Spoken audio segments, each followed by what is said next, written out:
Hi everyone! So it's that time of year again to review the books I have read this year. I cannot believe it's the end of December already. This is just insane. But I formed my list of the books that I've read this year. About a week and a half or maybe 2 weeks ago now, and I was really surprised because I'd forgotten a load of books that I had read. I'm not saying they were forgetful at all, but it was just because I thought some of the books that I read in January, I thought I'd read last year, not this year. So I was like, oh, that's a nice surprise. I can go through them for the list. This year has been really interesting with my reading. I've widened my view, as it were, of books, and I've gone to try and things that are completely new, and I've been really happy that I have. Okay, some of those books have turned out to not be great for me, but I've let myself be opened up to new things, widen my horizons a bit more, and so I'm really, really glad I did that. I have also opened up my eyes to short stories due to literature festival, where I picked up a short story book which I never usually would, and it blew me absolutely away. So by Jane Campbell, and I so I'm definitely going to be looking into reading more short stories. So thank you, Jen, for that. I have also found that I read more books this year than last year. Last year I read, I think it was about 27, 28, and I've gotten through 33, and that included the Jen Campbell short stories collection, and of course Lethal White, which came out earlier this year. And I just, oh God, you know how I love JK. You know how I love her. So it's been a really, really interesting year of reading.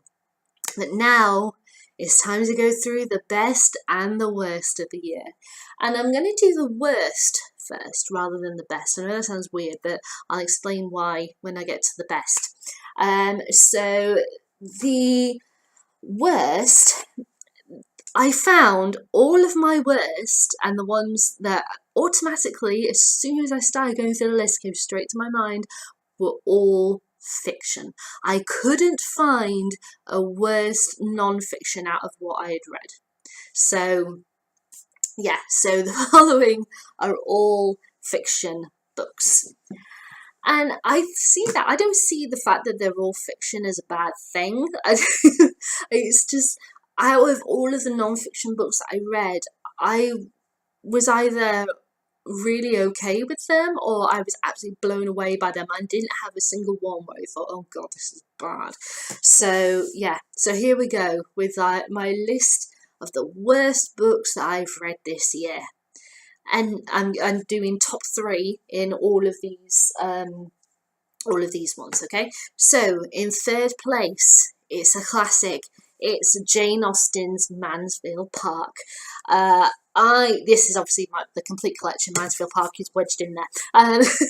But for Mansfield Park, I couldn't get into it at all, even though I do like the story, and okay, I really loved the character of Tom. I just found it incredibly boring and dull and rather lifeless, and it just really, really grated me to read it. I really did get along well with all of her other books. Obviously, a few of them I was rereading, and 3 of them, which included Mansfield Park, I was reading for the first time. So out of the others, first times, I really liked those. But yeah, Mansfield Park just didn't work for me. You're always going to have that, where you're going to have an author where you're not going to like all of their works, and for Jane Austen, Mansfield Park was the dud for me. So in third place, it's Mansfield Park by Jane Austen. Then second place. Second place goes to a book which had promise. It really did, but it really fell flat, and that is T is for Tree by Greg Fowler, the story of a boy who lives with his grandmother who has Down syndrome, and his friendship with a girl next door, and this magical tree that can suddenly mean that he can read and he can learn and such, and it's a really weird story. The decisions that the author made was really poor, and it just didn't work for me. So this is, how many pages was this? 379 pages, where I just wish I had never read the first page. Yeah, it was just not good. And I forgot to say earlier, out of my 33 books, I read 13,498 pages this year, which is a good number. But yeah, that's 370 odd I wish I had never even touched. And the number one spot for my worst read of the year, where I only got through 100 pages, and that total count only has the 100 pages that I read. It has to go to The Underground Railroad by Colson Whitehead. This follows a girl called Cora, who is a slave, and how she gets free and basically joins the Underground Railroad to help others get free. And I got up to the point where she got free, and I was like, yay, you're free, but I don't want to go on the journey with you. I'm really quite bored of this. It wasn't that it was badly written or anything like that, because it was well written. I just had no connection to this character whatsoever, so I kind of felt like I was like going bye and just watching them go away, and I'll carry on with what I'm doing. I'm not bothered about carrying on with the journey.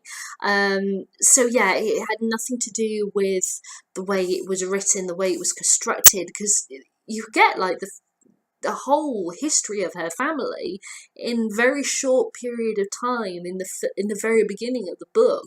So in order to do that and to keep you connected and everything throughout that initial stage, that is really, really good writing.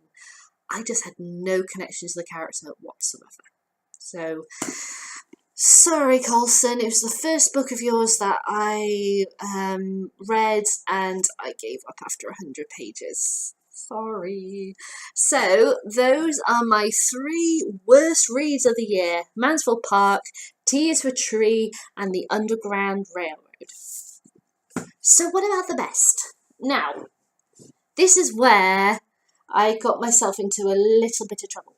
The thing is that, as I said, I had no worst non-fiction. So that was really easy for me to figure out the worst from my collection.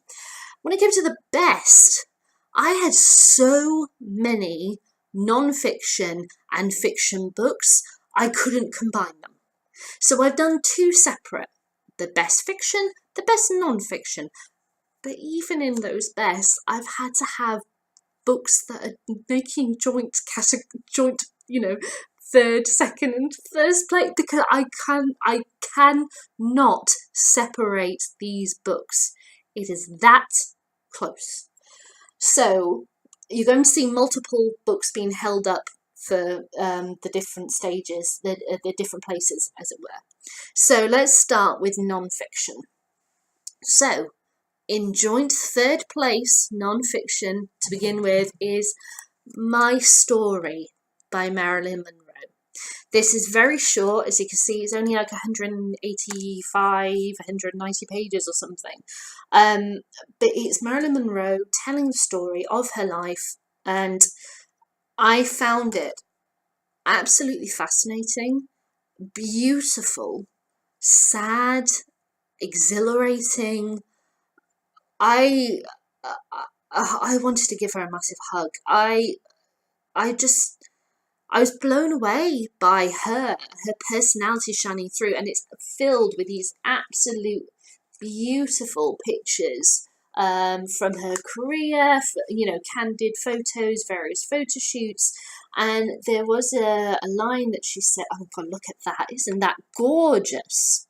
And there was this beautiful, but then it's same so stunning and tragic line where she says, "I'm one of those girls that you find face down in a pool or something, something like that, from a drug overdose." And of course, what happened to her? So this still hasn't left me properly. I'm still feeling it. So I think Marilyn deserves joint third place on my list. And the book that it's joint with is Helen Rappaport's Four Sisters, about the Romanov princesses, which was an absolutely stunning look at four girls who were raised to look the same, to act the same, to do the same, but had four complete separate personalities. And Helen wrote about them all beautifully. She told you their good sides, their bad sides, their ugly moments of their very, very short lives, how they tragically ended, how their impact is still being felt, and how they were the innocent victims of their parents. You could say ignorance. You could of what ignorance of what was going on, or their fantasy that they'd be okay. They were the innocent victims of that, along with their brother, and it was so tragic, and it was so wonderful to read. A very, very powerful piece. So intimate, so pure, stunning. So that's joint third, My Story and Four Sisters. So what's joint second? Yes, I've got a joint for second place. So second place goes to, joint second, Maya Angelou's I Know Why the Caged Bird Sings. Now this is a book which for years and years and years and years and years I'm kind of like, I'll get around to it. Never did. So I went to bookshop, it was there, I picked it up, I bought it, and I loved it. I read it over June when my sister and I were in Bath. It was that week, and I fell in love with Maya. I loved knowing her as a person, as it were.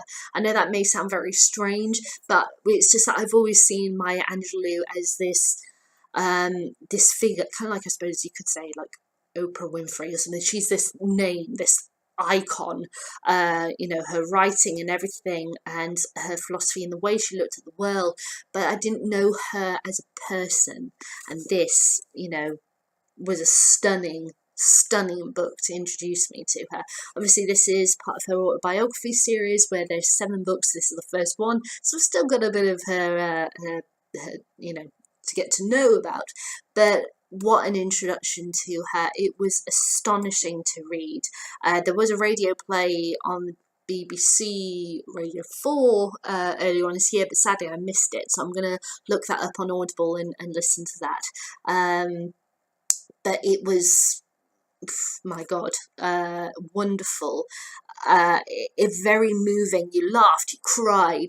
I was really shocked by certain events that happened to her in her life that I had no idea about.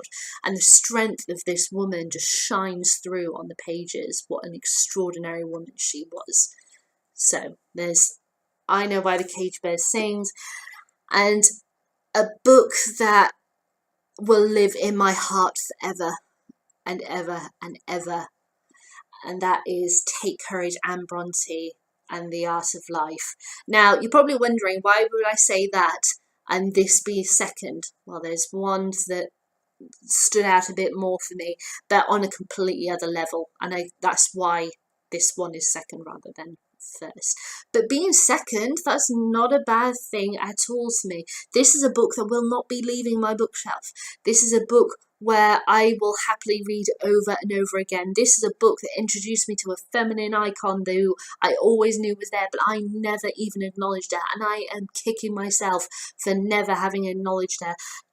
It is an extraordinary look at a family who I have read about, who I have loved for like more than half my life, and I never noticed she was there properly. I adore Samantha Ellis for writing this wonderful portrait of a woman which gives her so much strength and yet shows her vulnerability. It has so much humour, it has so much light, it has dark, it has every shade of grey in between. How she portrays all of the different members of the Bronte family, but at the same time Samantha just shines out of this book. It's exquisite, it's wonderful, and I adored every single second of reading it. I'm completely in awe of Samantha Ellis from this book, so thank you, Samantha, for writing this. So if that got number 2, what on earth could get number 1? And it is the book that I still dream about, that still kind of gives me shivers, that still sticks with me. Even though, okay, I only finished it a few weeks ago, my God, wow. And it's I'll Be Gone in the Dark by Michelle McNamara. Now, this is a book that I would read again, but I don't know if I could read it over and over and over and over again like I could with Take Courage. But the thing about this one was the attention to the detail, the way it was portrayed, because obviously when you're talking about a serial killer, it's very different from writing about a feminist icon from that, so that is why the power, the punch, the harshness, the reality, but then the light, and all the different elements that go through, all the different stages of grief, all of the mystery, the terror, the horror, the perseverance, the tears, everything that has happened because of the case of the Golden State Killer was beautifully executed in this book, and Michelle wrote it exquisitely. And the final chapter, my God, that was a powerhouse, that letter that she wrote to him. Sadly, Michelle isn't here anymore. She passed away a couple of years ago now. But what a legacy. What a legacy she left us.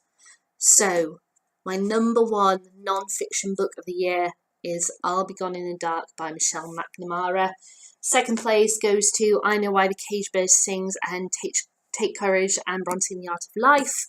And third place is My Story and Four Sisters. So those are my best reads of non-fiction for the year. So what about fiction? This one was even harder. So I've got a joint third and a joint first. So second is only 1 book. So yeah, this is taking me so long to figure out. It's ridiculous. So joint third fiction goes to Michael Crichton's Jurassic Park. I'm smiling right now. I was beaming when I started reading this. I was so excited, and my God, it didn't let me down. It was wonderful to read. The complexity in regards to questionings of the meaning of life, and who's really, where's the ethical boundaries of what is right to do with this and what is wrong. Obviously you've got at the same time all that very action sequence with the dinosaurs. There's so much humour in it, there's so much darkness, and there's so much complexity and character development, and the characters anyway are so wonderfully constructed. I adore this book. I would definitely read it over and over and over again.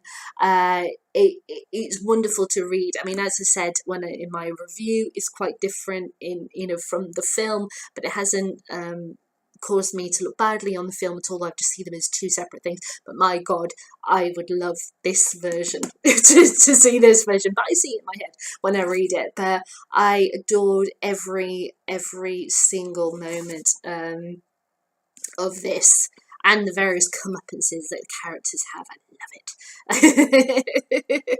Being eaten by dinosaurs, I love it. And I got to absolutely fall in love with a character who's in this book, who I just absolutely adore. So I'm very thankful for that. So joint third goes to Michael Crichton's Jurassic Park and Jane Eyre by Charlotte Bronte. I had to get Jane Eyre in there. You guys know how much I fell for this book. Jane Eyre was a story as a teenager. I really didn't like her. She really annoyed the heck out of me. But then I kind of started listening to radio plays and watching drama over and over and over again. So I was like, you know what? I'm going to read it in January for my picks.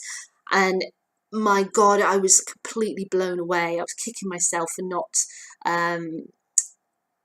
not liking Jane as a teenager, but my God, I love her now.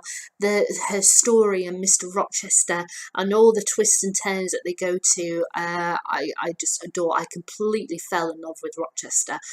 He's absolutely extraordinary man, and yes, he has his bad sides, just as every character has bad sides in various stories, but he's an absolutely wonderful man, and I adored him so much. And Charlotte, wow, God, the writing was extraordinary. So joint third goes to Jurassic Park and Jane Eyre. So what's second? Second is a singular book. Second is a book I can't believe doesn't have more of a fan base or knowledge of that it's there. It's oh my God, exquisite. It was The Woman in White by Wilkie Collins. This absolutely blew me away with the way it is constructed, the way it is written. Wilkie Collins was an extraordinary writer. The characters are mind-blowing, especially Mary. She is a feminist icon. Yeah. Don't know why I started doing that, but yeah. The way that it is constructed, what the story is, the telling of gaslighting, that's it, sorry, I couldn't think what the word was. Gaslighting, a form of abuse in a relationship, how it shows that these things, even though we now, we see them as being a modern thing, are not modern at all. Is not modern at all. It's something that's been going on for hundreds and hundreds of years, and here is written proof of it. And so to have that as the main focus of a classic novel, that is extraordinary. I absolutely adored every single second of reading it. I just loved it. It was wonderful. So second place goes to The Woman in White by Wilkie Collins. And joint first, I think you can probably guess what these joint two are going to be if you've watched all of my reviews of the year. Joint first goes to Lethal White. It's JK, you know how I love her. And Ready Player One by Ernest Cline. Now, with Lethal White, this is a book that I didn't pick from my jars. It was because it came out it was late September, and I read it in the space of about 5 or 6 days. It was a big chunky book, but I adored every single second of this.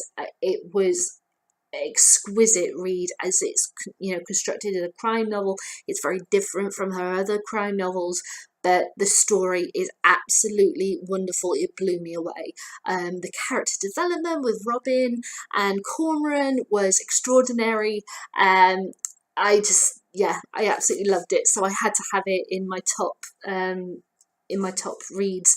But of course, I had to do it as a joint because of this wonderful book, Ready Player One. I started reading this and I got the audio book, and I thought, okay, I'll just read for a bit, see how I go. And I read the entire thing and listened to the entire audiobook in less than 24 hours, something that I don't do usually now, because obviously I've got stuff to do, I've got things, but I didn't care with this book. I just let my Saturday just roll by with no interruption whatsoever. I just sat on my sofa right here and I didn't move.